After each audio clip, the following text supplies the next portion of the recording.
wants to tame me. You can't catch me on the run, cause I'm gone, yeah. I blaze trails, set fire to what's behind me. No, I'm never looking back, I'm on the run. I could only ever be what I'm made to be. It feels good when I'm living on the edge. Watch me now, roll like thunder, gonna shake the ground.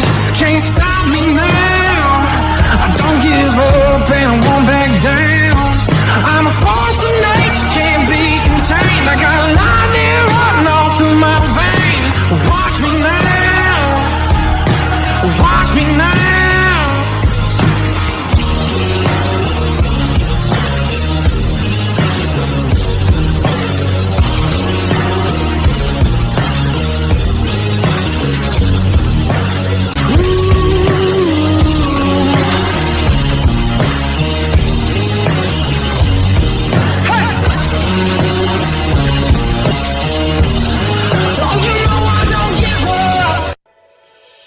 Hi, I'm Wyatt Milam. I'm from Canova, West Virginia. When I'm back home, you'll find me at my local Par-Mar store. We have that gold and blue pride at your local Par-Mar store. We are coming to your neighborhood soon. West Virginia, Kentucky, Ohio, Pennsylvania, and Maryland, we have you covered. Download the Par-Mar app and sign up for the Par-Mar Rewards Card. Food, gas, groceries, and more, we are gold and blue proud, and we are Par-Mar stores. If there's not a Par-Mar store near you now, there will be soon. Law offices of Mark Plants and Kevin Davis. First line of defense. Buzzballs, ready-to-drink cocktails. #1 single-serve premix brand in the U.S. Buzzballs, have a ball. And hello and welcome to the Duquesne Dukes Breakdown here on the WolfMan's Call, where the truth is always part of the call. I hope you're doing well. We're a day away from the second game of the 2023 season. We have a lot planned for you today. We're going to have cover 2 data.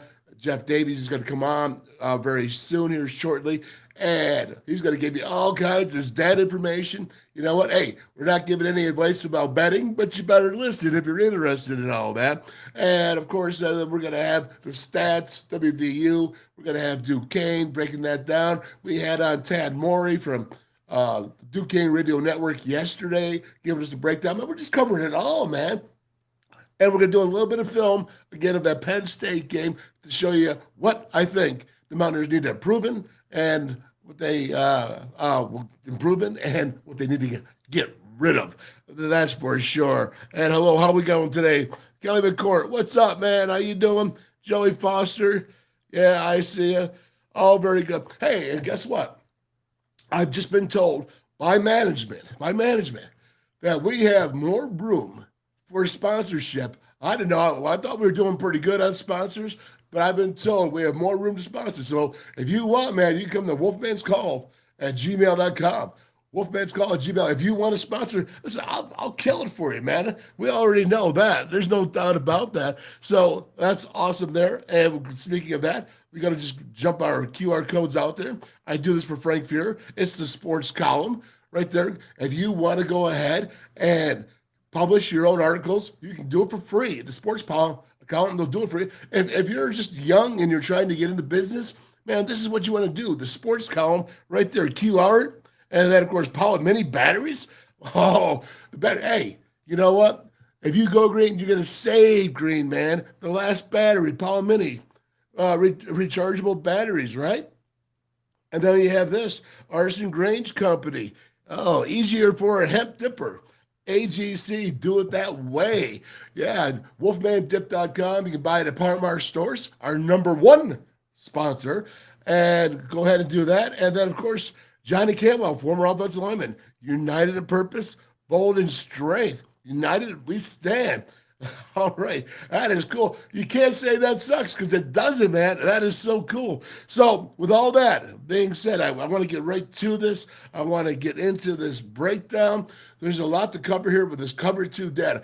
And use cover2data.com. And this is just going to be the tip of the iceberg. You can go ahead and get into what they call Substack, where it delivers you any P5 conference and game you want. I'm going to let Jeff here go ahead and talk about that, but he's the one who's going to tell you the truth. But I love this. This was like huge last week, and it was about last year's stats. Even though he's going to tell you transfer portal changes stuff and all that, it was really down to the line, came really close. So with that being said, Jeff Davies, hello and welcome to the WolfMan's Call. Hey, Wolfman, what's up? Appreciate you having me again. How's it going? I'm doing great. You know, the cool thing is we looked at the lines of last year, and we're talking about this Penn State game, and the offensive line, he said, boy, I tell you, they could really run the ball for West Virginia. And you know what? They did run the ball for West Virginia. And you said the West Virginia secondary didn't look so strong. And again, they didn't. So they have to do some things to improve. But the line shows that they have a strong offensive line. You know, let's talk about it, man. What do you want to get into first? You know, like you hit on earlier, you know, we were using last year's stats. So now we have week one stats to kind of, you know, dig into and, you know, really as the year goes on, the stats will get better and kind of more encompassing as it relates to what's happening this year. You know, I definitely think that, you know, you take the portal and all the changes that are happening to teams. It was tough, right? Week one to use last year's stats. Yes. But I thought we did a pretty good job, pretty consistent with the WVU game, pretty consistent on our call for Florida State as well as the Utah-Florida game. So I was pretty happy with what the data kind of indicated. Yeah, you know, I was watching it and checking out the numbers, and the only thing that didn't jive that was a good sign from last year that Penn State was the Penn State havoc rate, which was them getting interceptions. And although they did sack 3 times, but their havoc rate, and that was something that you could look at that as a Mountaineer and say, hey, that's pretty cool because you know what, you did a good job, Garrett Green and all that. So again, there's so many ways to look at these stats, but the idea is this. You came right down to the line about the covering. Everybody knows what happened in the last 6 seconds of the game, but it was right there. Again, that was off of last year's stats. I think it's going to get even tighter as we move on.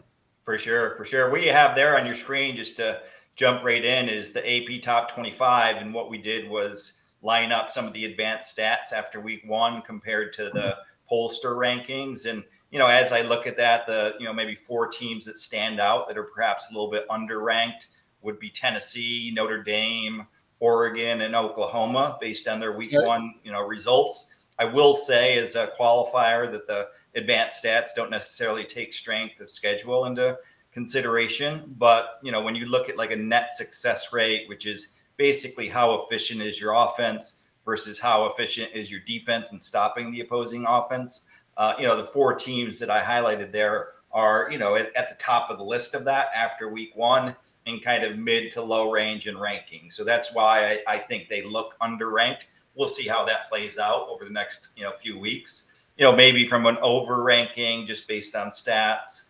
a Utah perhaps. LSU looked really bad, not only in that game, but really every statistic looks bad. I'm not sure they hold their ranking, the rest of the year. Really? Okay. But for the most part, the stats line up with what the rankings show. Yep. Okay. Very cool. We can move on. And we get right here. Betline Blitz, week 2. All right. What's this now? This looks really cool to me. I love the dots. I love the lines and the bars. But sometimes I don't always get it. And I'm relying on you now. Go ahead. Yeah. So what we're showing here is basically a regression. So we're looking at what the spread is versus what the net PPA is. So PPA is predicted points added. It's a metric of how explosive or how efficient your offenses are. Yes. And you kind of compare the offense versus the defense as well. And then, compare it, at the team level and then compare it across teams basically. So what this highlights is if you're above that regression line, you should probably be giving more points. And if you're below that regression line, you should be getting more points. So a game to me, for example, that stands out here would be like the Oregon, Texas Tech. I like Oregon in that just based on the advanced stats after 1 week. This data would suggest, that line's too low, basically. You can kind of look at the other names on this list where, anything above this, like I said, should be giving more points. I'm a Syracuse fan. I'll say that. I like Syracuse this week as well. And then if you go to the next slide is very similar. That's success rate versus the spread as well. And, similarly, Oregon State, Texas Tech really stands out. UCF stands out like them this week. All right. Yeah. And if you could go to the next slide too, what we're doing here, and then we'll get into kind of more detail on the games. The next slide is the over under versus combined PPA. So it's basically like how efficient are your two offenses combined relative to what the over under looks like. Right. And on this one, what really stands out to me is this Pittsburgh Cincinnati game, based on how those two teams played in the first week. Both the offenses looked really good, and here we are at kind of 45-point over under. I would take the over on that game, just based on all of the data, all of the games that we're showing here. That looks like the most attractive over bet. So we'll see how that plays out. So the Wolfman's call saying is we want Pittsburgh and Cincinnati on the over. Again, is that you? It's about you, but I'm making the call. And if I was doing this, I'm going with Pittsburgh, Cincinnati on the over. All right, there we go. I've said it. There you go. So we'll see what happens in that game. Like I said, the stats line up that both those offenses are pretty solid after 1 week. And what about Ole Miss there, right? Yeah, Ole Miss too. I mean, Ole Miss looked really good, statistically, both offensively and defensively. They look like a solid bet as well from, take the over, in that game as well. Each one of these data points is the, combined game, of course, so an Ole Miss looks good.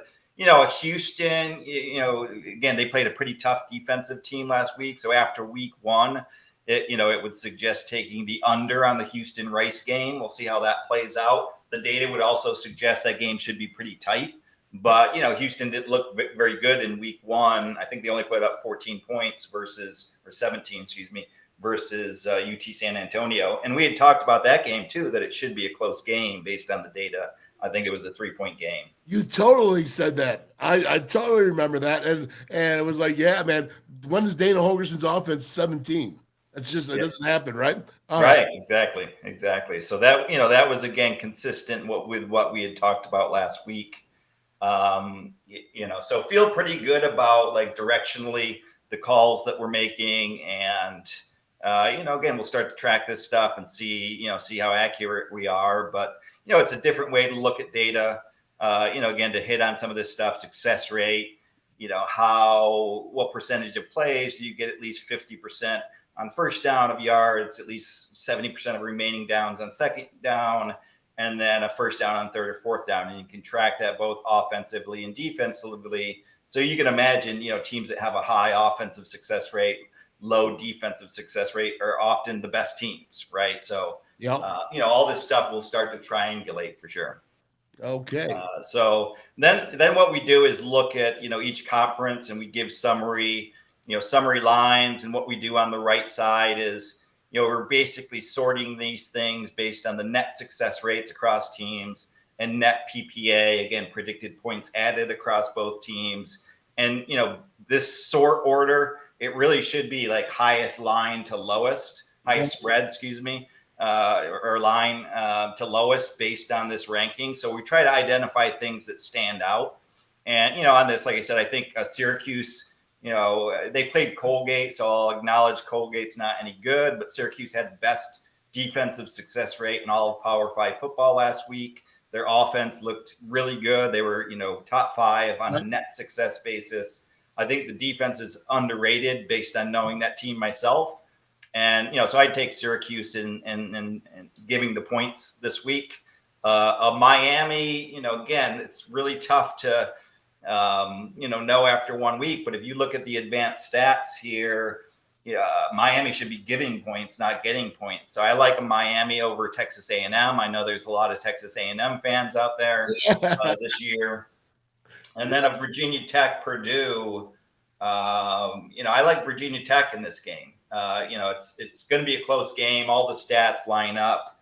But I think, at home, given 2.5. Their defense looked really good statistically in week 1. I got you. All right. All right, so let's jump to Big Ten. The big game in the Big Ten this week is Nebraska, Colorado. See what they if they're for real or not. I do like Colorado in this game. The statistics, line up that, they're pretty even, right? So if you look at the 2 far right columns, Nebraska's worse in one, they're better in one.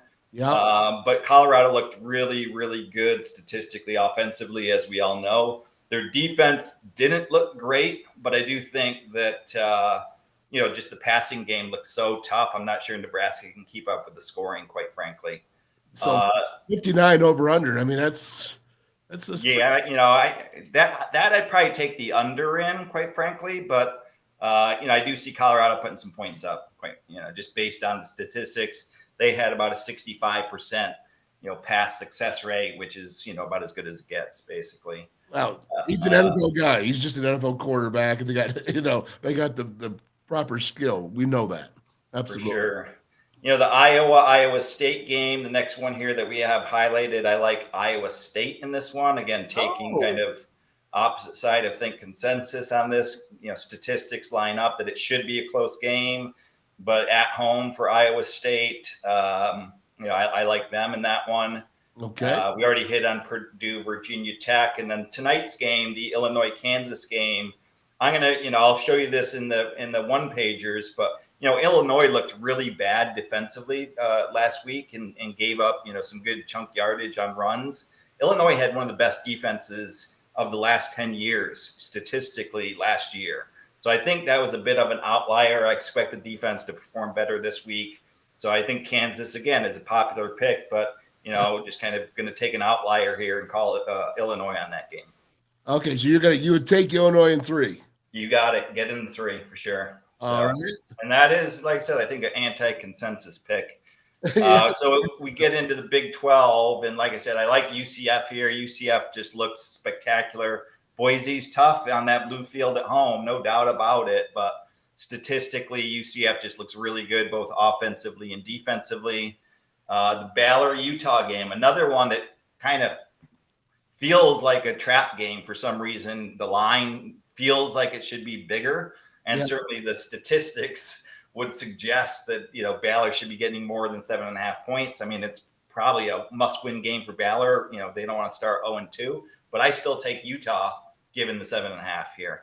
Okay, and then we already hit on Iowa State, Iowa in the prior one. So if we jump to the Pac-12, I already mentioned Oregon. Just Oregon looked really, really good, both offensively and defensively. So I'd take Oregon in this. Again, another must-win for Texas Tech because they don't want to start 0-2. But I like Oregon statistically in that game. Again, it's one that just really stands out. The line should be larger.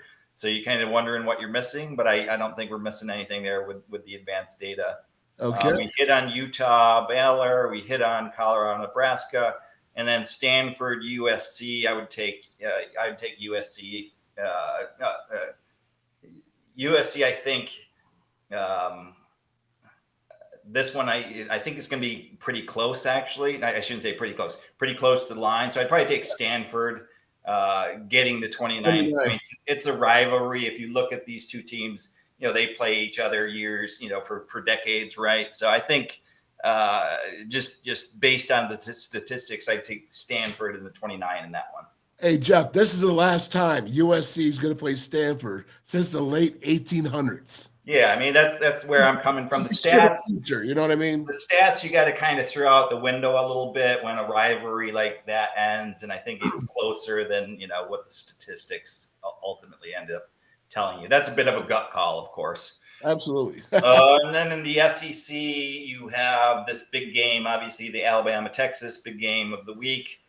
Statistically, Alabama should win that game. I'm in Texas, right? And there's a lot of Texas fans here and a lot of Longhorn fans around me, and I'm still not a believer that they're back. They're better, don't get me wrong, but Texas seems like more talk than reality to me, quite frankly. So I take Alabama given 7 in that game. In the Vanderbilt-Wake game, I like Vanderbilt, keep it within 10 there. So Wake's given 10, looks pretty even statistically. And then the last one on this page is really, Texas, Miami. And we already talked about that one. I like Miami in that game.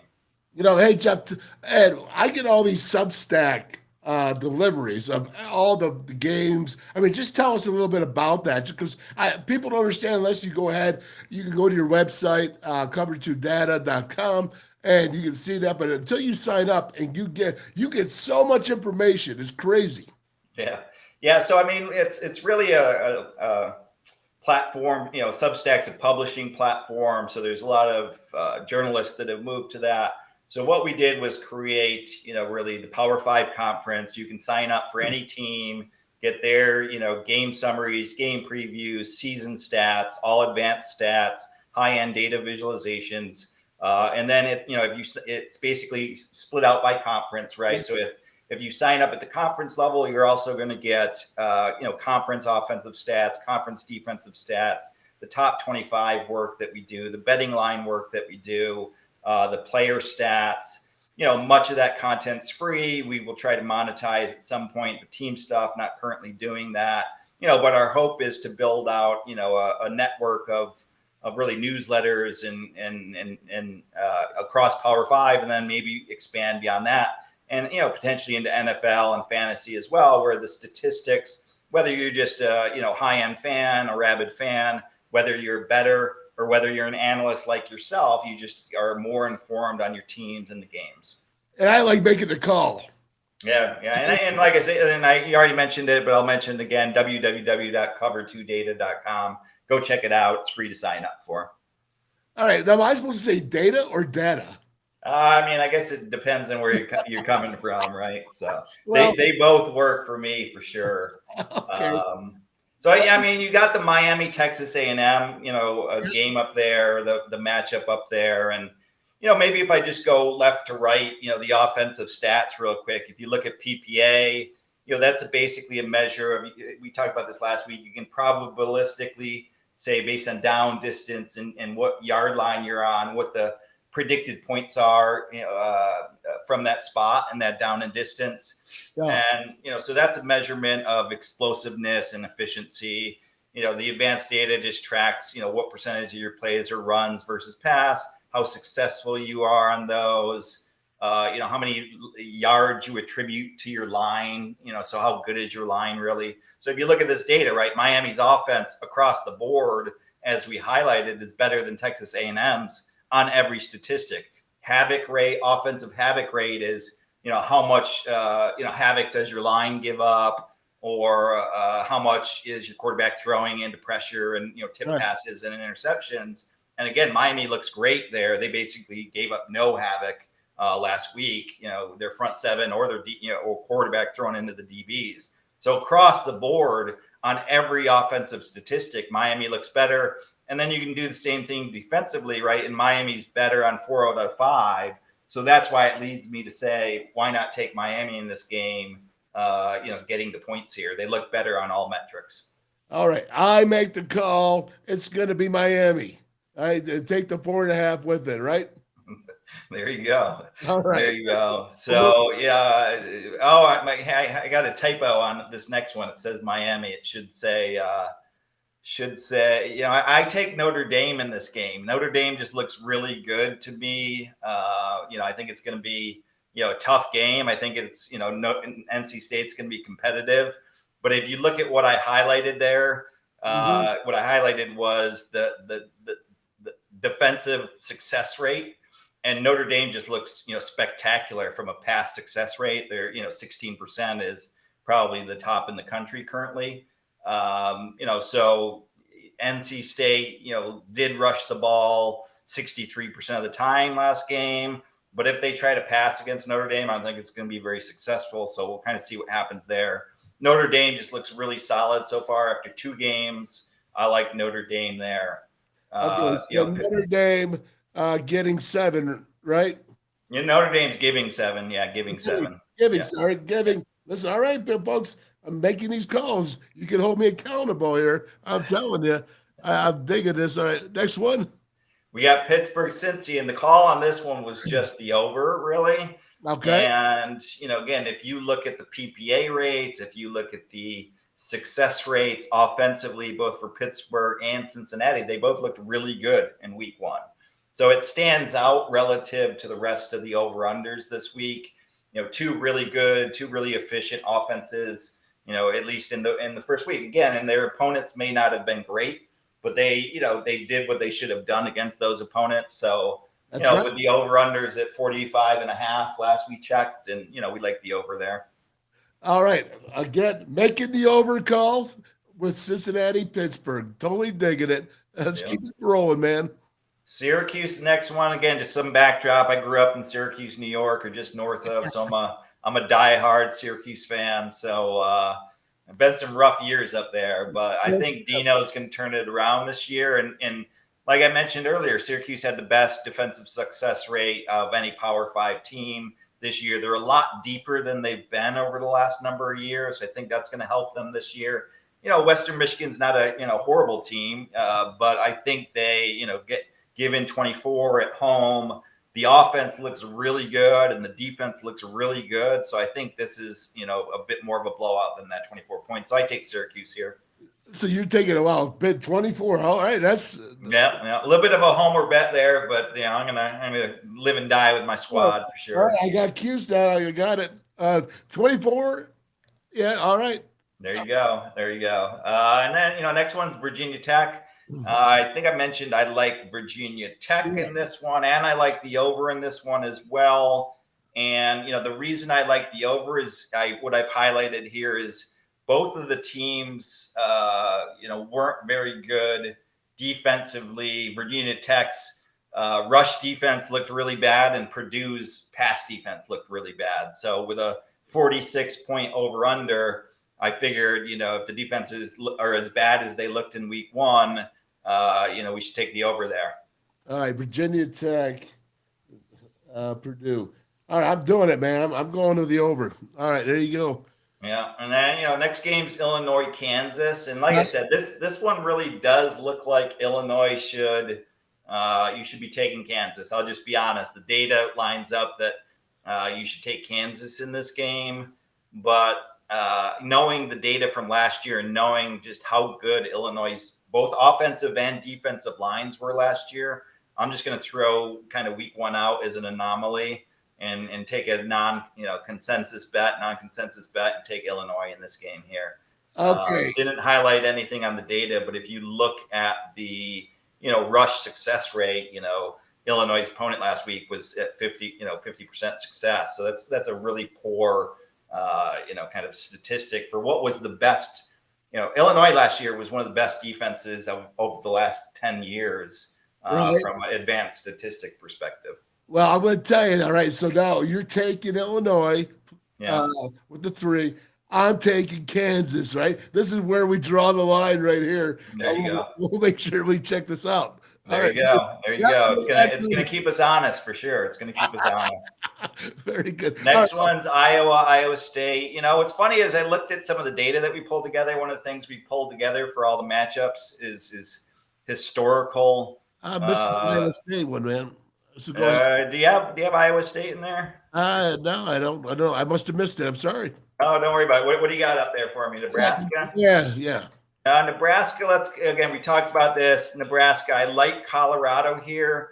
But again, this is not as maybe, straightforward as it looks, right? Colorado looked spectacular.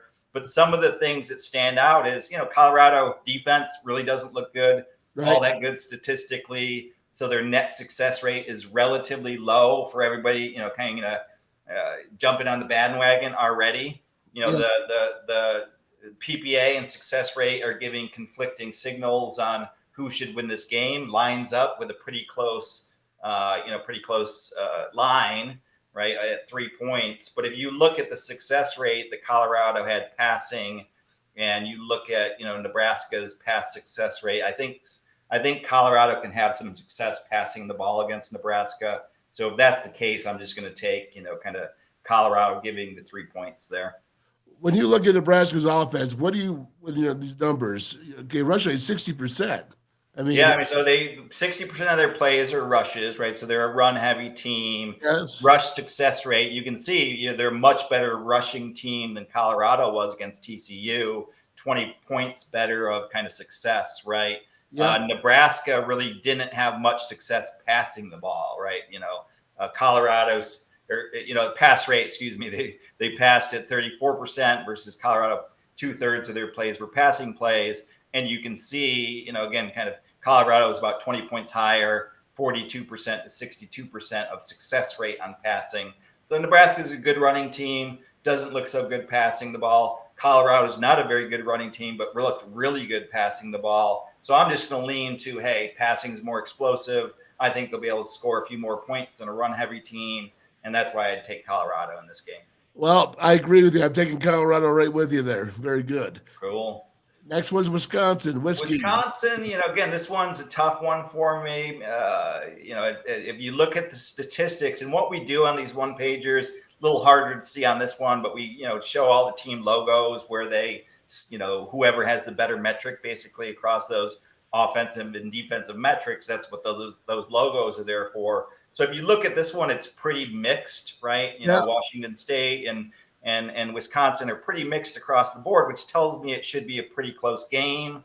The PPA and the success rate are both kind of, mixed and conflicting. They don't signal one team's better than the other. So here I take Washington State getting the 6 points. Just think it's going to be a pretty close game.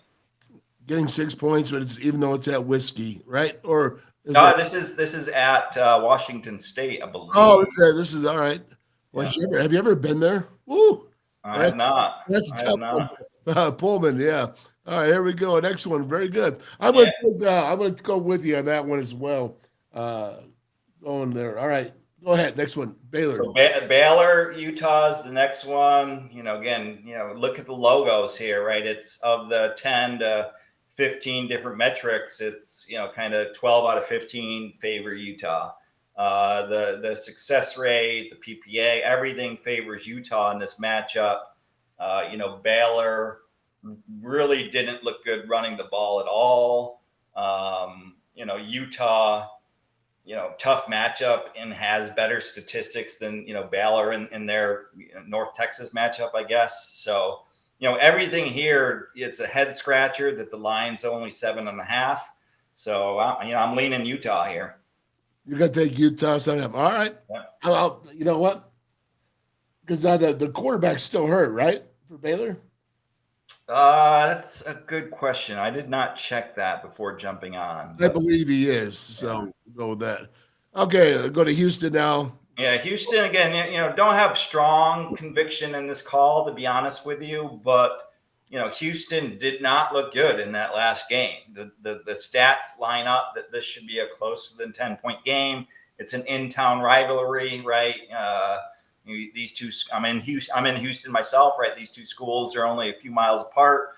So, it's, again, kind of non-consensus call that Rice keeps this game close. But based on the statistics, it looks like they could. So I'd take Rice in this game. Rice. All right.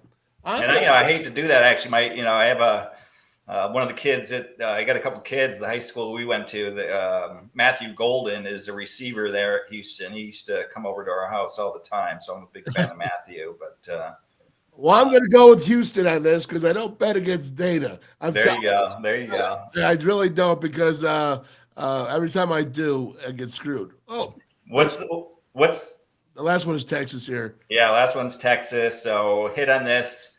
Again, you look at these statistics, right? It's really, I don't know, what is that? Again, kind of 12 of 15 statistics favor Alabama. Texas, to me, is still a bit of a show me story. So I'm going to take Bama here. It's in Bama. As you know, right? You're getting 3 points, for being at home. So kind of a net 4 point.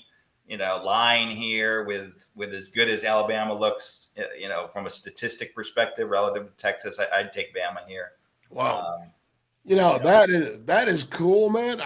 Hey, you can't. I'm not going to bet against Saban. I mean, he's like 24-2 or whatever against former coaches.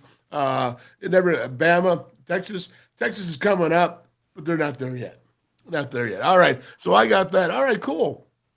What else you got? Anything else good for the cause? I mean, given your like Big 12 focus, I'm just looking at some of my Big 12 stats here, and what kind of the 4 or 5 best teams, just so coming out of the first week on a net success rate basis, that would be Oklahoma, UCF, Kansas State, Kansas, and Cincinnati. Texas is under those 5 teams from a net success after 1 week. So just kind of additional data to highlight that, maybe they're, being viewed too positively after that first week. All right. We got a question for you, Jeff, from Chile. Well, what do you think the line should be in the backyard brawl? Isn't that too soon right now? Yeah, I don't have a view on that. I mean, it's going to be, much easier to call that once we have additional data, right? So it's tough after 1 week to, make that call, but give us a couple more weeks and we'll start to formulate a view on that for you for sure. The unfortunate thing is that West Virginia had to, we didn't get West Virginia data last week. So we had the Penn State, West Virginia game and the Georgia Tech, Louisville game. For whatever reason, we didn't get that data. Well, here we go. So check this out. Data hurts my head. Well, that's why you just got to listen to who's going to make the call. You got to make the call and say, hey, just go with that so you don't have to worry about the data. That's what you get from the WolfMan's call, right? All right. You're right, man. You're right. Wolfman and Rain Man here bringing you the data. I'll tell you what, you definitely got the data. I'm going to start calling it data just for you now. All right. So here we go. We got, anyone else here? I don't see anything else going here. All right, man. Well, listen, I marked it down. The only split I took from you was the Kansas game, right? Was that Kansas State or Kansas? Yeah, I think that was Illinois, Kansas. You took Kansas, right? Yeah, I'll tell you. So the only difference is I'm taking Kansas because I'll tell you that offense is a screwball, and they know how to work that offense there. West Virginia got hurt on it really bad last year, so we'll go with that. All right. Hey, Jeff, thanks. We got you down, man. Thanks so much for stopping by. I love Cover 2 Data. Cover2data.com, right? Yeah, check us out, www.cover2data.com. And if you go and you get that Substack, you're going to get, I'm signed up for everything, of course, because I'm just a nut. All right, but you can sign up for just one team to get their game. You can do a WVU just to get their game summaries, right? And everything, one page betting lines, all that, and it changes, every 15, 20 minutes during the week? Yeah, betting lines are updated kind of pretty frequently. And then the data, you're going to get stuff every day. You've signed up, you're getting data every day. You're getting the team data, you're getting conference data, you're getting the betting data. So you're going to get emails every week, every day of the week, really, with us. All right. Very cool, man. All right. Last thing I'd say is go Steelers this week, too. Let's get that W. So. Well, when are we going to start getting the NFL stuff? I mean, that's kind of stage 2 for us. We think there's a market for the fantasy football people out there. So, advanced data for that, I think is the next stage for Cover 2. But I'm a diehard Steeler fan. I think everybody's just sleeping on the Steelers. I think they're picked last in the NFC. I mean, and their conference is ridiculously tough this year, but I think the defense is going to be good as always, and the offense is back this year. So we'll see what happens. I do not disagree, my friend. Thank you so much. We'll be talking to you later on, all right? All right, take care. Have a good weekend. Yeah, you too, brother. All right, Jeff Davies, cover2data.com. I'll tell you what, he just went through this whole thing and picked it for you, and you can look at these one-page bettors. Sign up, man. Get your information. I'm telling you, all right? He's giving you lines, listen, there's nothing that is perfect, all right? And things happen. We all know that. But if you're going to go with the data, you're going to go with the odds. It's called analytics. And it's got a lot of truth to it. As the more we move into the season, the truer those analytics will be. More than just a sample of last year's, more than just a sample of one game where you go against Penn State, and then next week you're going against Duquesne. You might have to balance that out, right? Very cool. I am fired up about that, man. That was so cool. He just went through and told you what he likes. I mean, again, you can't hold him to it. You can't hold me to it, man. But that is just cool. And so let's go ahead and let's speak about this right here. And this is the game breakdown. And this is the law offices of Mark Plants and Kevin P. Davis, game day breakdown. Of course, it's Parmar Stores. Buzz Balls is the new one for this month. I love it. And again, I'm telling you, if you want to sponsor the WolfMan's Call, I got it all. I got it, man, for you. It's funny because I was like sitting there and they're telling me like, hey, man, you got all this room to sponsor this, sponsor that. I'm like, I don't know. So whatever. All right, if you want to, that's fine. If you don't, we're doing good. We're smashing it, man. And you got to smash those like buttons, right? Because you're going to get now the best breakdown of WVU. And the reason why we're not going to break down Duquesne WVU and the numbers, man, Vegas doesn't even have a line on it. They don't even have a line on it, so neither am I. All right, so let's go ahead and let's take a look here, just a brief look at what the Mountaineers did last week with Penn State. So as we go along here, you go ahead and you look at this, and you see it, man, is 146, 3.6 yards. Okay, that's with that, you see it 1627, 162. So you're looking at 308 yards. Now, 3.6 yards per rush, of course, that does take into the 3 sacks. That was minus 17 that Garrett took there, and probably Nico with that. But if you go ahead, you get 308 yards. Now you look at this for the defense, 146. They still gave up 4.2 yards. Now you can say that's a win with that offensive line. You can say that's a win with just 4.2 yards when they probably averaged about 5.6 last year. So again, all right, I'll take that and say that that's cool. How about this passing defense? That is not a win. 3 TDs given up. All right, glad. I'm happy that Garrett Green didn't have any turnovers. The running backs didn't have any turnovers because ball security is number one. So that's a huge sign. Ball security at Penn State, huge sign of, you got a chance if you don't turn the ball over. So, again, that's one of the stats that jumped out at me for coming up for this future games of the season. If you look at this total defense, 478 to 308.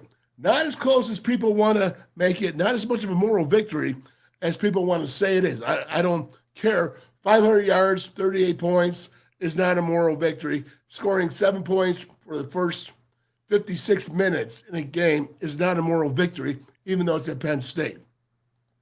Lots of things to improve upon. And as we look here, now, this is what I want to get, game-by-game starters. And so I see this, and I'm looking here. You got in the IR, you got Estrellan Davis, you got Devin Carter. Boy, 6 receptions, 90 yards. I would like to see him get out there more and do that. And, you can go down the line, and you can see there's Bram. He's the wide receiver. He needs to get involved more. What he's doing. I look at Cole Taylor. Cole Taylor can really be something special this year, especially to a Garrett Green at 6'7", long arms, hot reads. I want to show it to you a little bit on the film. Check him out. He's a hot read guy, 6'7". I don't care if there's a safety on his back. He's big enough to, if you put the ball over here in front of him, not behind him, but he can make that call. And you might get an interference call if he's on that back. So if it's a hot read and someone's coming out and you got blitz coming, throw the ball, man. Go take your shot right there. As long as he's not on the inside, obviously you got to make good choices as a quarterback. But Gigi, man, go ahead and throw it. I'm cool with that, and I'll show that to you in a little bit. And then, they said they had Jalen Anderson started the game, but I saw the first run was C.J. Donaldson. So I don't know. Jalen Anderson was in the first series. I saw that. And his new number is 0. Now we go to the defense here, and I'm seeing this here. You got the Bandit, they're Bartlett, 15 games. You got Lockhart, Vestinarian, and Martin.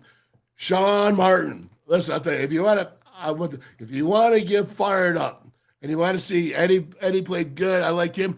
Lockhart, I'm not a total believer yet, but I'm getting there. All right, big man wouldn't run down anything last year. I saw him playing hard. So, need another game, need another show me. But I know Vestinarian's as tough as nails. He'll run down anything. Sean Martin, weak side linebacker, Lathan, right? Freshman, he started. Then he got Koba, 13 tackles. Really impressive. You got Wilson Lamp at left corner. Burks did not have his best game by any means out there, free safety. And then you got Anthony Wilson, that cat safety. And if you looked at him, he had 5 tackles. I'm not sure about him yet. But then you got Hershey, right? And then you got Bishop at the right corner, which I think that these corners, if you're going to have Jacoby Smouse play more and Montre Miller, all right, if you get them, have them challenge these receivers. This week's the week to do so, to step up and challenge, maybe reroute a little bit, maybe not give so many free yardages, right? I think it's that opportunity for them to do so. And continue on here. And let's just look at this here, this breakdown, because I could get into serious Duke stuff, but, you'll see what I'm talking about. All right, but let's look at this. 27 starts by Zach Frazier, and you see Thomas Remack at left guard, 6. He's getting up there, right? And then left tackle, you got Wyatt Milum at 12. All right, so he's got a whole season there now. At the head and right tackle, you got Nestor at 1 because he was guard, and he had 41 starts at the right guard. I will tell you, I was a little bit concerned about Big Dougie going over to right tackle because I think he's more of a guard than a tackle in the next level. But I think he went over there for the team, and I'm okay with it. So Garrett Green's got his 3rd start. Very cool. Then you got C.J. Donaldson, who's got 1. All right, so he obviously that was just a misprint in the last one. Cole Taylor got 1. And you look at the defense here, and you look at this. Lockhart, Dustin Aaron, 1 start apiece. That's all right. So they need more. They need more experience, more reps. All right, we need to get that going here. I'm telling you, Spear, McLaurin, what happened to Lance Dixon? Did he get in trouble? Why would you take a linebacker in the Minnesota game a couple of years ago? That was a will linebacker from Penn State now. Okay, Penn State. He didn't even start the game. Hershey McLaurin did. And Spear. Why is he a Spear when he's an inside backer? I don't get it. He had 2 tackles in the game against Penn State. He had 10 against Minnesota at the will linebacker spot. I don't understand. I mean, I know Layton's there as I don't get it. We'll see what happens. But, all right, so look at all that. Very good. I'm going to get myself in trouble if I keep going. I will address it, though, if it does not get better. I will address it if it does not get better. All right, that's what I wanted to show you from this. The West Virginia defensive roster includes 14 freshmen, 10 redshirt freshmen, 1 sophomore, 8 redshirt sophomores, 7 juniors, 6 redshirt juniors, 2 seniors, 5 redshirt seniors, and 1 redshirt 5th year. That's a pretty young defense, too, in a lot of ways. That's a young defense, and when you have so much like that, the offense is kind of the same. But when you look at this and you see 19 defensive linemen, we have 19 defensive linemen for when you're running 3 of them. That seems like a lot. 11 backers, 3 spears, 9 cornerbacks, 7 safeties, 1 defensive back. I don't know what that means. How about this Koba? 13 tackles, 3rd one in a row. Oklahoma? Well, I guess it wasn't. Yeah, Oklahoma. But then there's Kansas State, right? I can't remember. But he's got like 13 game tackles. So he's there. He's active. He's a beast. I showed it to you on film during the week. The one time he came in and crushed the right guard for Penn State and got the QB hurry. Now, we didn't have enough QB hurries in my mind, but that was pretty impressive. How about Tommy? Tommy Wall. All right, he got his first sack there, transferred in from Kentucky. And you look at this offensive roster, you got 12 true freshmen, 12 redshirt freshmen, 1 sophomore, 9 redshirt sophomores, 7 juniors, 5 redshirt juniors, 3 seniors, and 3 redshirt seniors. It's not a very old. This is a young team overall. So you can look at that and say, hey, all right, so they fought hard. They fought well. That's the way you want to look at Penn State. And so they're going to get better. Well, this is the week to get better. Why? Because you just got up. All summer long, you've been hearing how Penn State's going to kill you. And these guys have heard it, and they built up, and they had a hard, rough camp, physical camp, right? But then, so they go and they play. The moment's not too big, so they go up there, and they don't get blown out by 59, all right? So now they feel, hey, you know what? I feel better about this, right? And you heard Neil Brown saying, I like this team and all that. Well, man, that's a big game, and it had been physical. I know it's a physical game, so you got to get back up now for the Dukes. This is your opportunity. And you heard Neil Brown with Tony Caridi earlier in the week. He said, hey, if you can't get up for 12 games, you're not worth it. All right, fine. But you cannot sit there and say it's not one high emotion. Going on national TV Saturday night opening week against the Penn State Nittany Lions, and then the next week they're on, ESPN Plus, and you're the Duquesne Dukes. You got to be controlled. So now this is where you need leadership. And that's why I went over this roster of offense and defense, because they're young. So the coaches got to be aware. Zach Frazier's got to be aware to make sure that they maintain their momentum, and there's not a letdown, that they don't fall asleep and start out slow. Because this guy right here, Jerry Schmidt, head coach of the Duquesne Dukes, 15 winning seasons out of 19. They beat Ohio a couple of years ago. They went undefeated 2 years ago. The 21-22 season.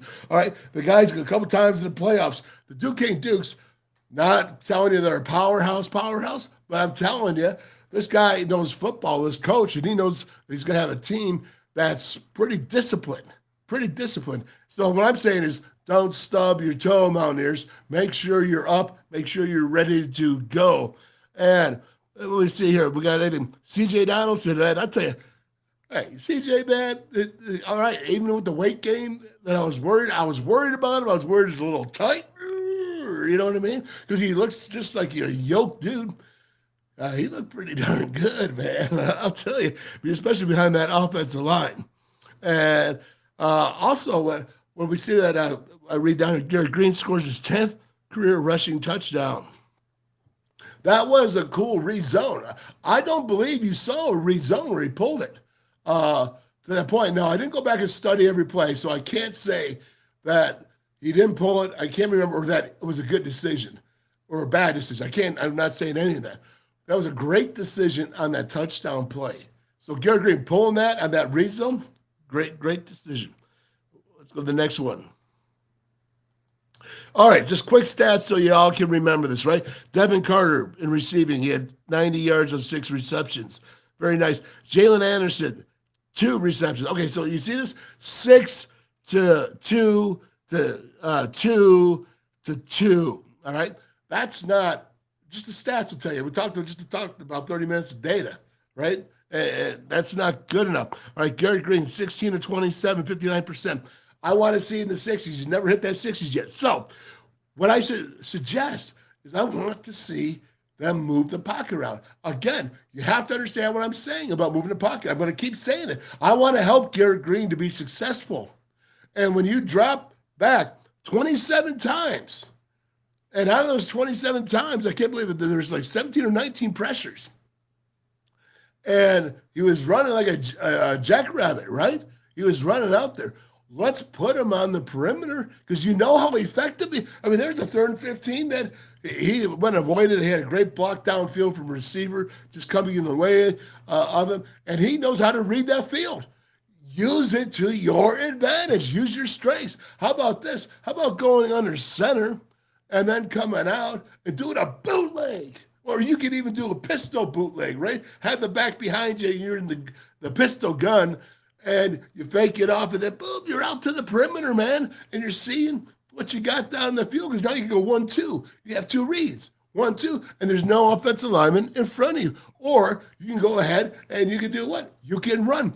Put the defenders in conflict. I showed it to you before with the one time when he ran up to the line of scrimmage. What did he do? He dumped it off to the receiver at the last second, because the Penn State 2 defenders came up and was going to go attack him because he thought he was running the ball. I love that. Keep your eyes downfield. You saw Drew Alar in the pocket. He moved around. He was shifty. Moved around much better than what you would think of a 6'5", 245-pound quarterback. But he was shifty. He kind of reminded me of, Big Ben. Right? Because Big Ben, not the best of runners, you would say, but, man, you could not get him in that pocket. He just moved around, shifted here, moved his legs, moved his feet here, and he made the throw. That's what I want to see that a lot more, is don't just decide to run it and then boom, I'm running it. Move out of the pocket, and then see. Keep your eyes downfield because you never know what receiver is going to get open, especially for a runner like Garrett Green. And what else we got? We got anything else that sticks out to me on this? No interceptions, none of that. We need more defensive havoc. But again, that 6-2-2-2-1, yeah, that's not going to cut it. Not going to cut it. And Justin Jump Cut Johnson, was he hurt? I don't know. I forgot to ask about that this week. And then when we look here, and you just got to go with this, the tackles. Lee Colbum dominating. And you know what's really cool? Those Trey Lathan, he had 6 tackles for a first-timer. Hey, that's not so bad, right? When I look at it, I see quarterback hurries, I only see 3. I didn't like that. I see only 2 quarterback pass breakups, right? That's got to get better this next game. See, what this game is here is a perfect tuning up game. You went against heavy hitters your first game, right? Now you're going to go against guys that if you to take lightly, they can hang around like anybody. Anything can happen. Just ask Appy State, Michigan, right? The worst can happen. But you got to take care of business. But you got to play to who you are. This is a perfect time for those DBs to challenge those receivers. This is a perfect time for that defensive line to really put pressure on that quarterback. Get your sacks, man. Get your quarterback hurries. Again, when they throw the ball, I think it was 30 sometimes, and you had 3 quarterback hurries. That's not good enough. And I think, you can see more quarterback hurries when it came time when they were putting pressure, at least not quarterback hurries, but pressures when they're running at least 4-man rushes. You put a 3-man rush up there, I hate it. It's just me, but I hate it. I hate it. I don't know. There we go. Let's keep moving on. Okay, just wanted to point this out real quick. Red zone scores, the Mountaineers were 2 for 2. Penn State was 4 for 5, 80%. Red zone touchdowns, though, they were 2 for 2, the Mountaineers, and they were 3 for 5. Those missed field goals were a problem for Penn State, and it could continue to be a problem and really bite them in the can down the road. You see PAT's attempts. The red zone, we'll keep an eye on that all season long, see how they're doing with that. But I think these stats are really important that you go ahead and you look at all this and you see it. I'm just doing this. If you want to come back and watch it, you can. 3rd down conversion, you're 4 for 14. They were 3 of 9. So WVU is 29%. Penn State was 33. Not much better, but you look at it, 3 for 6, 50% on 4th down. That needs to be better. You know what they need to do? They need to have better success on 1st down so that those 3rd and 4th won't be so far. Again, I said it. 1st down was going to be the key, and when they were able to run that ball and establish that run, it wasn't bad. It wasn't bad. When you look at special teams, kickoff return yards, 1 for 20, and I was pretty much the same. Punt return, 1 for 4. All right, that's and they got 0 for Penn State. All right, and they were 0 for 0. Excuse me. And then you have kickoff return average 2019. I'm just reading down the list here, just so you can see penalties. 5, although I will say, I thought that they seemed more disciplined. The Mountaineers did. Seemed more disciplined. And Penn State, you're in Happy Valley. We never got the calls. I don't ever remember getting the calls. Very few. Very, very few. Nothing's changed there. All right, so that's that. Very good. Okay, there we go. Let's go through there. So let's go ahead and take a quick look at this Duquesne lineup. Have we got anything questions here? Oh, anything, Joey, got there? All right. I don't see anything here. You don't get tackles at Penn State without playing as a team, so I am proud of the guys. They played hard and well. All right, I'll put your stuff up, Joey. There you go. Just so you can feel better about it and know that I'm saying it's cool. There you go. I'll just go through the list down here. And I got this this video is, I'm always going to tell you what the truth is. And so I have to, always just not lie, man, for lack of a better word. I'm just not going to lie. I'm just not going to blow smoke. All right. You guys can see all this. You're right here. I'm going to go ahead and try to continue on here and go down. But you guys are writing today, man. Woo. I'm trying to go through it. What's that? McAfee could honestly, I don't know.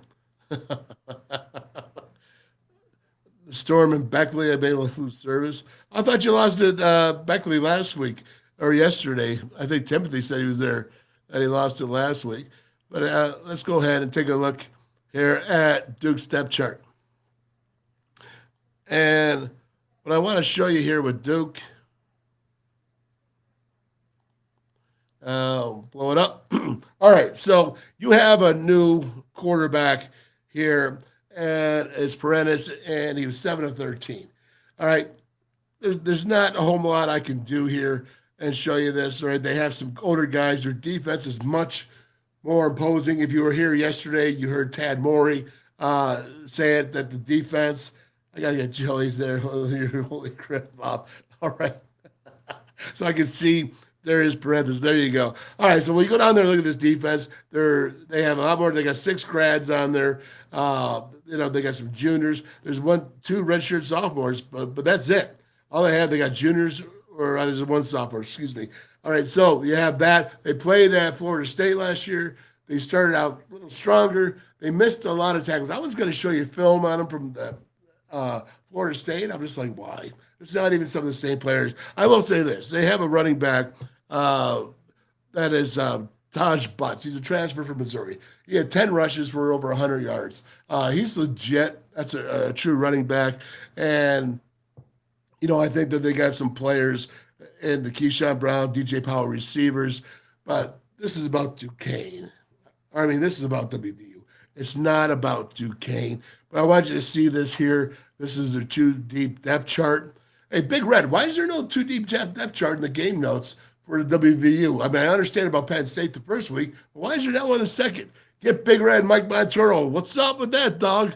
All right. We'll get after Mikey. Oh, yeah. Just giving him grief because he's always gave me grief. Always gave me grief. And last thing I want to do here, all right, is talk to you about the video here. Now, when I show you here this video, all right, this is just a couple of shots of the first 2 drives. And I think that they actually said a lot. I got you all 22 film here, and I just want you to see this and watch what you see here, all right? Now, Penn State, I think, was surprised by WVU and their running attack. I don't think they took them seriously enough to go ahead and do that. So let's take a look. You see C.J. Donaldson, check it out. Everybody's running over. Everybody's making a block. Pretty darn good. That's just right in the beginning of the game. That's first play. That's 9 yards. 9 yards, and they're pulling right here. The 2 linemen coming around. That's pretty good. That's Traylon Davis, the tight end tackle that they're pulling around. So that's really pretty solid right there. We got a big old Dougie. And let's see, the left guard there. Yep. There you go. All right. So, again, you started off 9 yards. You kind of surprised Penn State there. And, that whole defense that's supposed to be really vaunted. Now, look at this. This is what I think you heard Neil talk about, and this is what is the problem. You have to have accuracy at quarterback for Mountaineers to succeed. And Neil Brown said this is a layup. Well, right here is you can't just put that down there. And honestly, Brent, you should have caught the ball. Help your quarterback out and catch the ball. All right, better accuracy by the quarterback, better skills by your receiver there, all right? Just do it. And it's 2nd and 10. The same thing. I'll just do this one other time here. But, again, I understand that you're ready, you're getting the ball, you want to run, and you'll probably look away from it. But you got to execute. In big games, you got to execute. So let's go ahead and take a look right here. This is 3rd and 1. This is impressive. Watch this. You see it coming up. We'll get an end zone shot. Look at Brandon Yates up there, number 50. Look at Yates there, right? He's watch him here. Man, I haven't seen that out of him yet. Are you kidding me? Yeah, keep going there, Brandon Yates. Keep going, man. Keep trucking right here. And again, watch this. You see the left guard, Thomas Remack, he was pulling out to influence. And he just goes right on up. C.J. Donaldson. That's pretty good, man. That's pretty good. Watch this here. You can see I love this shot right here. This is what you really see. This is the box. You know, my brother Ronnie, Pony Boy, always talked about the box. You know what the box is? It's like being in a backyard, or excuse me, not a backyard brawl. It's like being in a bar fight, right? Because that's the box right there. And it's just all right there. And it's just like a bar fight, man. If you ever been in one, you know what I'm talking about. That's what the box is here. And you can watch CJ Dowson go ahead and go up. And that's impressive. Look at Zach Frazier there. See that right here? Yeah, you know what that is? That's a twofer. That's a twofer. The linebacker blitzed, and CJ Dowson's up there. Look at Brandon Yates up there leading the way. Yeah, man. Impressive. Impressive. That's the first down right there. Look at this again. Coming out. Everybody, go attack them. Yeah, there you go. Attack them, and don't take their crap. Don't take crap at Penn State. There you go. You say we're West Virginia. That's right. We're tough. We're physical, and we're coming at you. We're going to punch you. And go ahead. It's 1st and 10. Again, look at this run. I mean, when you talk about, that's Jalen Anderson right there. All right, number 0. Got to get a new look at him. See it, but look at this. I like this personnel. Right here, you're going 12 personnel. That's Traylon Davis in motion. You got Cole Taylor down here at the bottom. All right, and you got, so basically it's 2x2 in a wing set. And you're running. Look at this. Bringing the 2 tight ends, running to that tight end strength. You got to like that. I thought that was a good play design, running design for the Mountaineers. Good job, Chad Scott, Neil Brown. I like that. I like what they did. A lot of times, I didn't like what they did sometimes, for sure.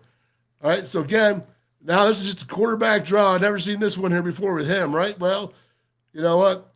Not going to find a way out of that one. You know, it's okay. I don't mind the quarterback draw. We did with Major Harris. It didn't work out that time, but it's tight. So 2nd and 3, you still got the same thing. I don't know. It's not a bad time to call it, I guess. You know, maybe I always liked it like at a 3rd and long. Nobody sees it here. That's a total design quarterback draw. Tomas Remak, the left guard, needs to be stronger in there. He needs to. Let me tell you, if the defender goes to the inside on a draw play, then you need to run him as far inside as you can, away from the quarterback. Quarterback's behind you. So if he goes to the inside, then run his butt that way so the quarterback can at least have a picture to see. That wasn't on Garrett Green right there. That was more on Thomas Remak for that. Again, that's the same thing that's going on. And just tough to get out when you got someone coming up the middle on a quarterback draw that's supposed to go up the middle. But go ahead. We'll just go ahead and look at this, and then you're going to see switch over Penn State to the defense. All right. Now, this is 1st and 10, just coming right off the ball. Kind of hit you hard there. Now, people are saying, well, you know, they gained 146 yards, same as the Mountaineers gained 146 yards. Well, he gave up 42 or 4.2 yards per rush. That's not great by a defense, right? I know everybody wants to say the defense is there, but I mean, poor Aubrey Burks, I'm sorry, number 2 there. That's Aubrey, yeah. He go ahead and he ran into the offensive lineman. You're not going to win that one, buddy. Not going to win right there. Check it out. Check out the blocking. There's no doubt this line is tough when they use the 2 tight ends, 12 personnel, and you just get a big body on you. That's tough. That's tough. So good game there. Now it's 1st and 10 again. Oh, they came back, sorry. Doing the same thing. Just trying to show you. I wanted you to see the blocking and defensive techniques on the way in. All right? Now, again, this is what they can do better in my mind. So I'm showing this to you and what they did good. All right, so you got cover 4 right here. Now they're going to switch. They're showing cover 4, as you can see here. Now he's going to come down. So they're moving more to a cover 3. And Aubrey Burks he's on a dead run for this right here with the running back. But unfortunately, he's going to miss him right there. But they're not going to get much. That's not a bad play. He at least makes him move, puts him out of his rhythm, puts him out of his route, if you will, his number 1 speed direction. So again, as he came in like a missile, but you're looking here at either man or cover 3, regardless. But you can see the direct hit. I like that, though. I'm going to tell you, Aubrey Burks, go be a missile.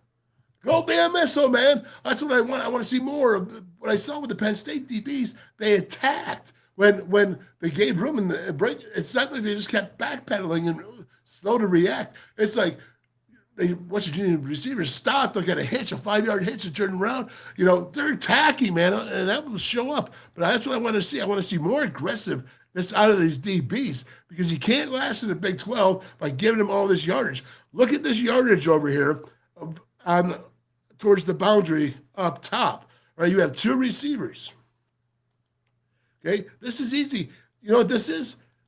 This is just a screen, man. Look, it's a double screen on both sides. West Virginia was giving them, look at the space here. That's just giving them a free reign. Just give them a free reign. I mean, that's RPO right there, man. I mean, you know, watching the offensive line, let's check it out. They're blind. That's RPO. You know why they took that? Because look at the space right here. Look at the space right here. Do you see that? All right, there's so much space right there. That's a freebie. That's called Jake Spavital. Remember him? He used to call that junk yardage. He wasn't calling it junk. Gary Jennings took it all the time, and they loved it, and they used it. Just take the freebie. This is free. I don't like this, giving up so much, especially what are you going to do when you got to, you know, receivers that were top dogs? These were not come in flaunted receivers that they had great. I mean, they might be great because they're very good, but there's nothing to be. Look at that, 10 yards, and you got 2 receivers right there, 2 of them, and you got Jared Barton. It's free. That's nothing more than the quarterback looking at it and saying, RPO.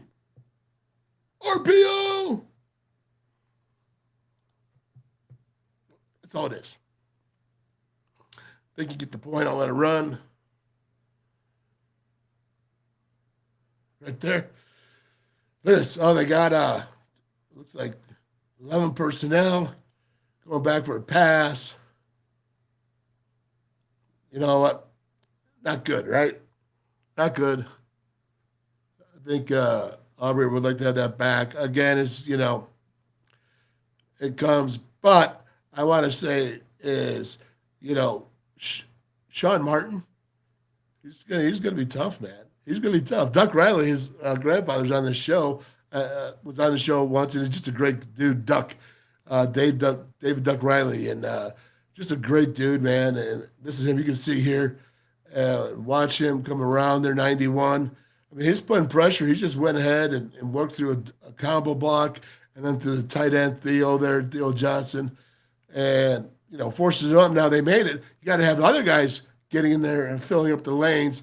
But that's what I'm talking about, keeping your eyes downfield as you run up and step up in the pocket. That's what I want to see Garrett Green do more when possible. Again, all right, there's a combo. Yep, there you go. Not bad. Yep, all right. Very good. You know what? And that's what I wanted to really show you about that with West Virginia. All right, so let's get down to the nitty-gritty. Okay, the nitty-gritty is this, is that you went up to Penn State, and I'm talking about perspective is what I'm gathering from what I'm hearing from the players talk, from the coaches, Neil Brown, you know, saying they were successful in some areas they were not. All right, we're not going to go ahead and keep diving into that. What I am going to say is this, all right, is that you have to come out against the Duquesne Dukes, and now you have to play about yourself. Right, I think this team still has a ways to go in finding out who they really are. Who are they really? And I'm talking the Mountaineers. Who are they really? All right. When I say that, who are they really? Offensively, defensively. Are they a running team? Garrett Green, is he a drop back quarterback all the time? Is that who you really are? Just drop back in the pocket? Is there any chance? I mean, I see Drew Allar as a drop back pocket passer, but he was rolling out. He was rolling that. I mean, just change it up a little bit. I really like the run plays. I liked some of the way that the offensive line was pulling in the plays, and it looked to me like they're doing some really nice counters and leads and some split zones. And so I think that the run game is fine. I don't think the pass game is fine. I don't. And I'm going to keep saying it until you prove me wrong. And if you're going to sit there and you're going to pass the ball 30 times a game and you're going to go 30 times in the pocket, I just don't think that's a winning formula. It's just not it. And if you're going to be a secondary that's going to play 10 yards off the ball and not come down aggressively and break, or not even try to get some defenders to reroute receivers, all right, just to reroute, just get your hands on them, just step in front of them. Step in front of them so that they have to go sideways, because then the rhythm of that quarterback and that receiver might be off a little bit. It might be the few inches you need to make a play go good for you. Because I believe, look, I looked at those corners. They weren't afraid. They were playing. Well, why play off so much? Why? Get up there. I saw Penn State get up there on our receivers, and it wasn't so easy. I saw that happen. And I go back to the offense. I would say Cole Taylor, hot reads, 6'7". All right, the tight end, hot reads on a 3rd and 5, 3rd and 7. All right, just boom, right out there, man. Throw it to the inside. Who knows? You might get a penalty with the safety on his back, because the safety's probably 5'11", maybe 6 foot, but he ain't 6'7". He ain't 6'7". You got to take advantage of your strengths. Even Traylon Davis is 6'4". Use that tight end for a strength and use it. So that's your it could be your number one target. I mean, when it's for hot reads, go ahead and you go back on defense, man. Like there's Lee Koba, he's 13 tackles, man, 13 tackles. The only problem I see with the defense is that they still don't cover all the gaps. They're not fundamentally gap sound, which could mean that Lee Koba is getting half those tackles on 5 yards or more down the field. I still see that defense. And if that's the way they're going to play it, then I'll just have to pull my hair out. And hopefully the Mountaineers will win, because I don't see that as a winning formula. I do not see this. If you don't challenge, if you don't cover your gaps, if you don't have outside contain, I think that's a real problem. I thought that Penn State did not have outside contain a lot. And that's why Garrett Green actually went ahead and did some good stuff. But I think teams are going to see that eventually is that, hey, stop the run, make Garrett throw against you, and have outside contain. Maybe have a spy right there in the middle of the field. All right, that's what you move the pocket. That's why you move the pocket, so they don't have the same angles, so they just can't tee up on you. Special teams. All right, so Mountaineers. Basically, this is it. And I'm going to have film next week about Pitt. I just did it with Duquesne. I didn't think it was really worth your time. Didn't know if it was worth my time to break it down. I want to go ahead and show you that Penn State, what you can do. The things you did good, I showed that. All week long, I showed that. What you did wrong, what you could do better. I showed that all week long, too, because the truth is always part of the call, right here on the WolfMan's Call. Right here on the WolfMan's Call. So it's Friday. Mountaineers, get after them. Don't slow down. Take it to them. I don't care if you beat them 65-0. Don't slow down. The second teamers will come in, the third teamers. All right, and then have them play just as hard. But this is your opportunity to find out, to begin to determine who you are as a team. Because I don't know if you're a 27 passes, a pocket passer, drop back team. I don't know if you're that. I don't know. Maybe you should include that read zone more. And when they scored a touchdown where you're so clear, maybe you should include that more. I don't know. Maybe you should go ahead and do some, cross patterns, right? Where it conflicts with the secondary, where you get them confused and one, get a little rub. It's not a pick. It's a rub, right? There's so many things you can do to help out a quarterback instead of just dropping him back and saying, here. And then 2 seconds. I mean, it was against a vaunted Penn State defense that you knew was going to be rushing hard. You knew it. They were going to be rushing hard. So I'll leave it at that. But that's what you got to do. Push the pedal to the floor. Put the pedal to the floor. Don't give Duquesne a chance. Don't give them. Have fun. Then you can watch your buddies go out there. The guys on second, third team. When you go out there and you just polarize them, just They're like, yeah, and then you have fun, man. And then that Saturday night, where you're just chilling out there, hanging at the crib or somebody else's house, and hanging out and you're with your pals, you're talking about it, you're laughing. And that's where you build camaraderie. And that's where you build the trust and belief in each other. When you see it in the film and everybody has to play. That's what this game is for. Everybody to play and show what they got. Everybody to feel like they're part of a team. Trust me, these games go so much farther than just playing an FCS team. This is a game where you want to get as many players to play in a rep so they all feel like they're part of the team. So you can build that camaraderie. So they're there to support. So those 2s and 3s are there to support number 1. They're there to support because you know what, they got their share too. So it's okay. And everybody, is really going in the same direction as one. That's what you want to do. So that's why it's so important. Don't stub your toe, because this guy here, Jerry Schmidt, he's been coaching a long time. And he's not going to come in with an undisciplined team, I don't think. I don't think he will. And they had 5 turnovers for the first quarter against the Fighting Scots of Edinburgh. All right, I know I said that. I love the Fighting Scots of Edinburgh. All right, but they have 4. So they're a team that really tries to take advantage of turnovers. And that defense is the strength of that team. So break those tackles, man. Tackle those wide receivers. Tackle those running backs. Tackle Parrott, what his name is, Parrott, the quarterback, because he's a dual threat quarterback. And there's nothing that team, Duquesne, does that has not been shown before in football. Right? It's the same thing.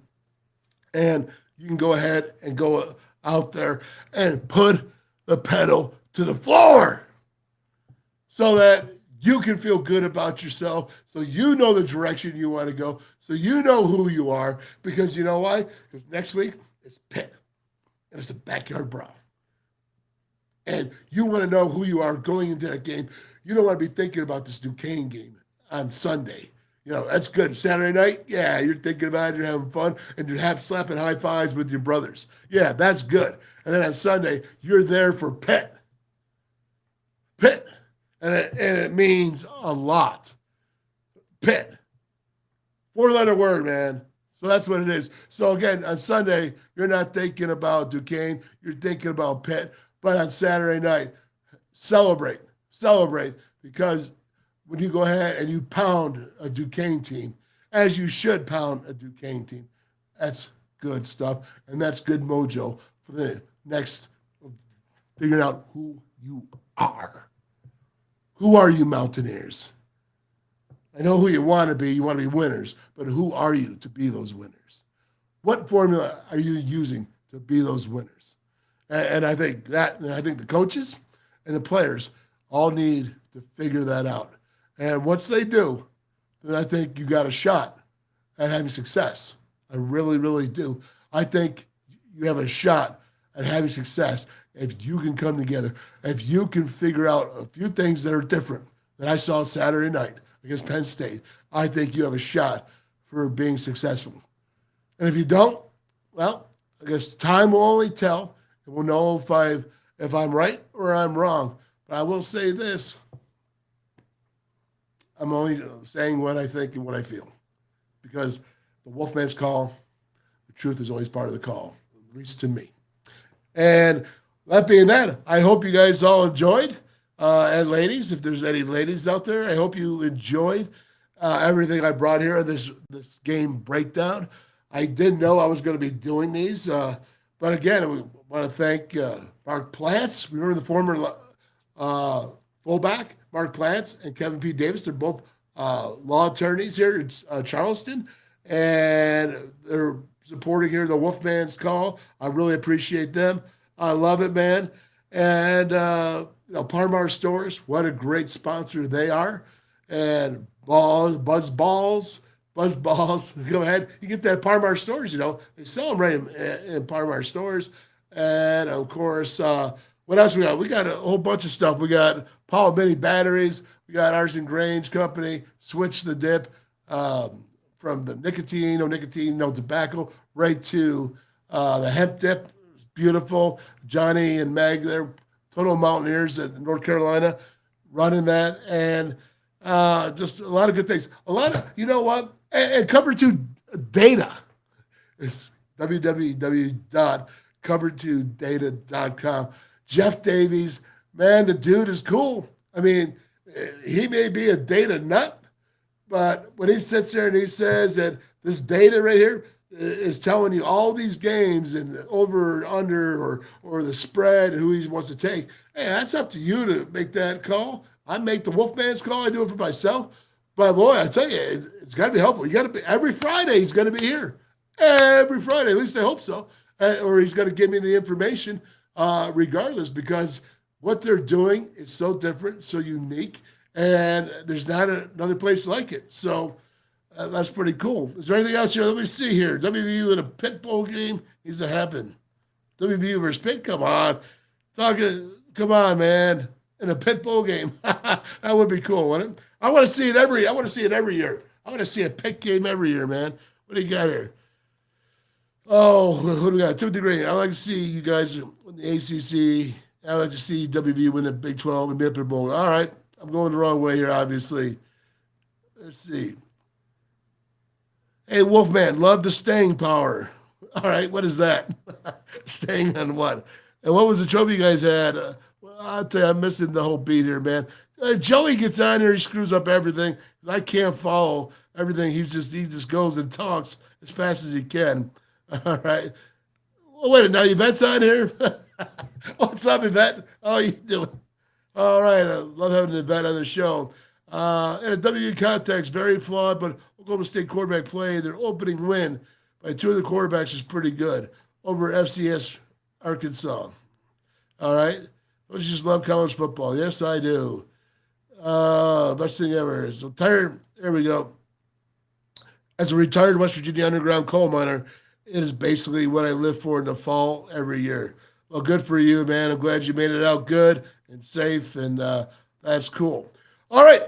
I think it's about time for me to roll. Anybody want to make a pick? Anybody want to tell me what the point spread? I'll tell you what the score is going to be. I'm not usually big on predicting scores because I always suck at it anyways. But I know who's going to win, usually. But what I will tell you this is I'm going to say this. I want to go. I feel good about WVU. I feel good. I think they're going to do things differently this week. I really do. I'm believing that Neil heard me, man, that he heard me. That's right.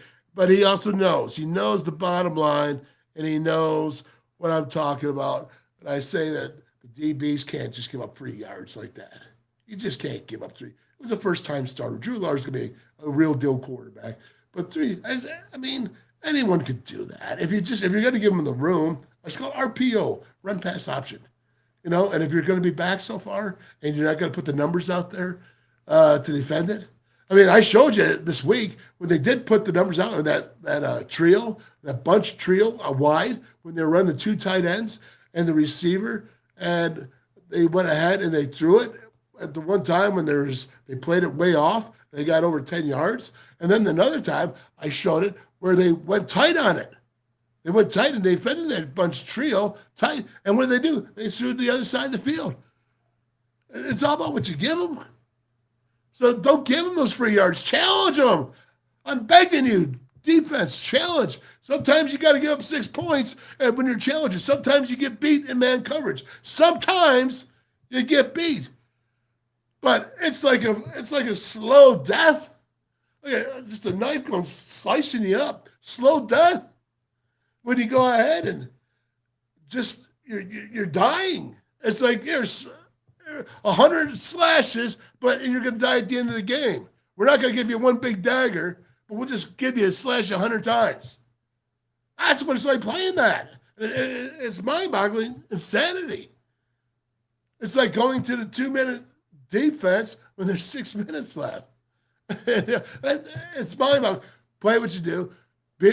Don't be afraid to lose and show your defensive backs you trust them. You don't have to go bonsai and then go up there and go press coverage on every play. But you do have to challenge and you have to maneuver around. So it's just not so freaking easy every single time. It's like offense. Change it up. You don't have to sprint out every play. Just sprint out once in a while. Keep them honest. Keep them honest. I think I'm losing my mind, my voice. It's been a tough week. All right. Since nobody else has got anything else to say, 55-17, Mountaineers over Duquesne. All right. I'm definitely losing my mind. I'm ready. I am ready for football this weekend. I'll tell you what, that covered 2 data, man, that was good stuff. And he was on the line last week, man.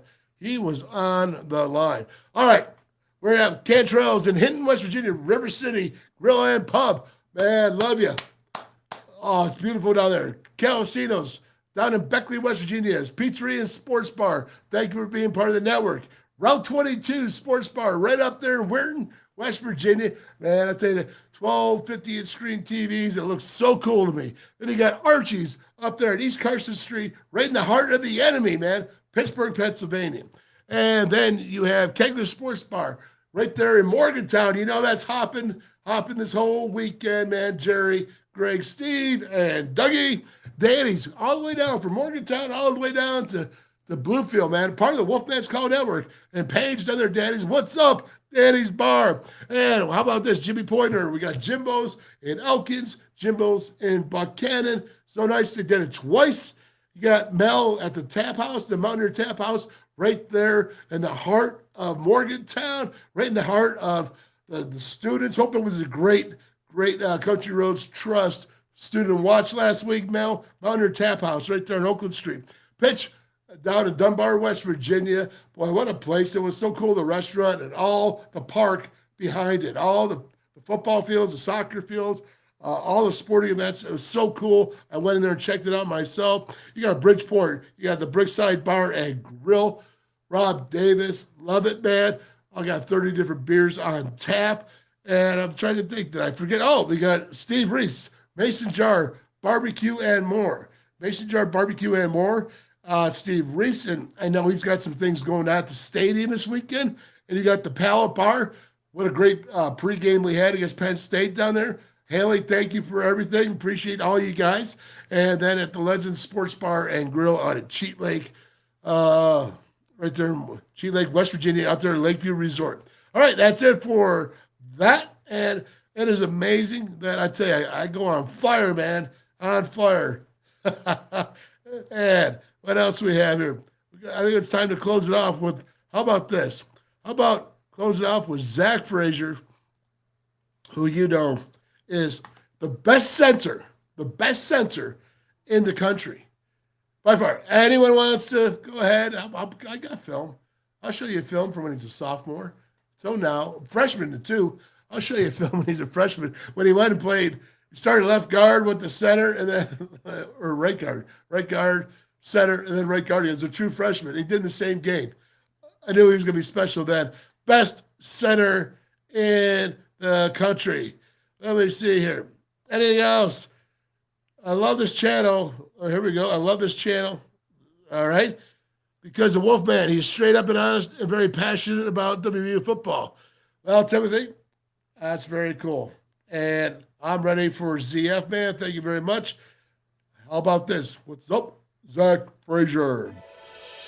Hi, I'm Zach Frazier from Fairmont, and when I'm back home, you'll find me at my local Parmar store. We have that gold and blue pride at your local Parmar store. We are coming to your neighborhood soon. West Virginia, Kentucky, Ohio, Pennsylvania, and Maryland, we have you covered. Download the Parmar app and sign up for the Parmar Rewards Card. Food, gas, groceries, and more, we are gold and blue proud, and we are Parmar stores. If there's not a Parmar store near you now, there will be soon.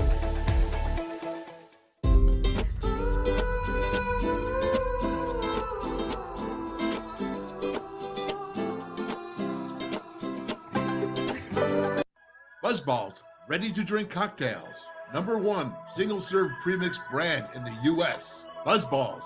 Have a ball. Stationers, #1 office supplier in West Virginia. Always in stock.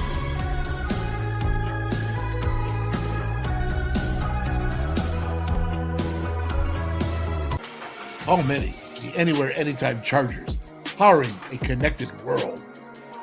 Never buy AA batteries again. Rechargeable 500 times.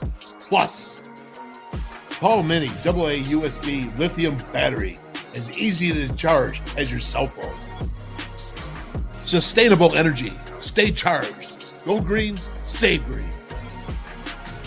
Feel the power of Paul. Order now at paulmini.com.